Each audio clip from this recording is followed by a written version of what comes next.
బీసీల సర్వేపై ఎవడో చెప్పే కాకి లెక్కలు నమ్మొద్దని టీపీసీసీ చీఫ్ మహేష్ కుమార్ గౌడ్ అన్నారు. మంత్రులతో ఆయన కులగణన సర్వేపై మాట్లాడారు. కావాలనే కొందరు దీనిపై కుట్ర చేస్తున్నారన్నారు. సర్వేపై పొరపాట్లు ఉంటే చెప్పండి, సరిదిద్దుతామన్నారు. బీహార్లో సర్వే చేస్తే ఇప్పటి వరకు నివేదిక ఇవ్వలేదని తెలిపారు.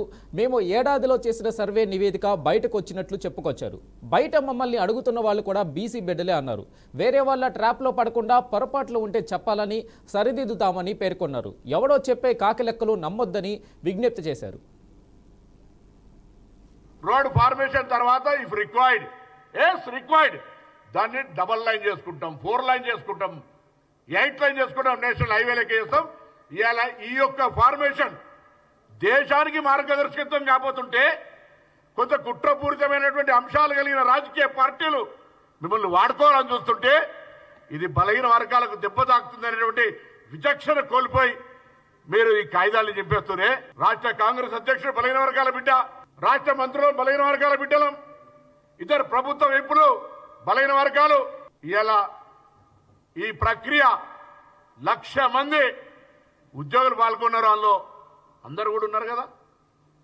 ఇలా బలహీన వర్గాలకు సంబంధించి సమాచారం రమ్మంటారో ఎక్కడైనా మీరు అసలు ఈ సమాచారంలో ఇవ్వనోడు పాల్గొనోడు ఏమి నైతికత ఉంది అని అడుగుతా ఉన్నాను. ఇలా మనమందరము కలిసి మరి కులగణన ద్వారా వచ్చిన పర్సంటేజ్ను మరి తప్పకుండా మాకు ఇవ్వాలి అనేటువంటి ఒక డిమాండ్ తో ముందుకు వస్తా ఉన్నాం.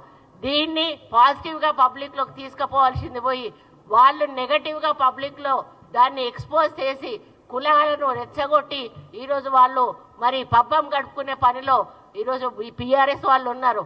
ఒకటే చెప్తా ఉన్నా నేను, బీసీ కుల సంఘ నాయకులందరికీ కూడా ఇది ఒక చరిత్ర.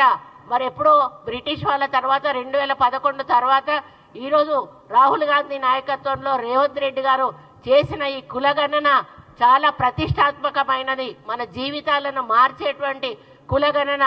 దీన్ని మనం అందరం కూడా ఒప్పుకుంటే రేపు మనమే కాదు మన ఫర్దర్ జనరేషన్స్ కు కూడా చాలా లాభం జరుగుతుంది.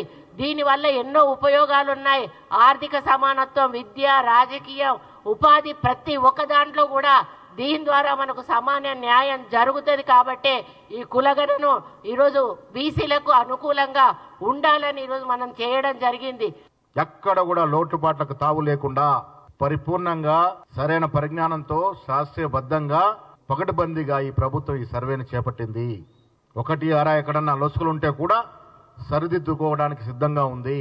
అందుకే నేను మా బీసీ సంఘాల వారికి, బీసీ బిడ్డలకి, సోదరి మనందరికి విజ్ఞప్తి చేస్తా ఉన్నాను. ఇన్నేళ్లుగా ఏమీ చేయలేని నాయకులు, ఏమీ చేయలేని రాజకీయ పార్టీల యొక్క ఉచ్చులో పడొద్దు.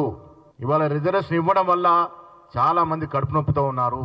బీసీల మీద కుట్రలు కుయంత్రాలు చేసిన నాయకులకి ఇది ఇమడట్లేదు, పడట్లేదు. ఇంత గొప్ప కార్యక్రమం పట్ల వారు బాధతో ఉన్నారు కాబట్టే మన్ను ఉసుగొల్పే ప్రయత్నం చేస్తా ఉన్నారు. తద్వారా ఇంత గొప్ప కార్యక్రమం మీద నీళ్లు జల్లే ప్రయత్నం చేస్తా ఉన్నారు.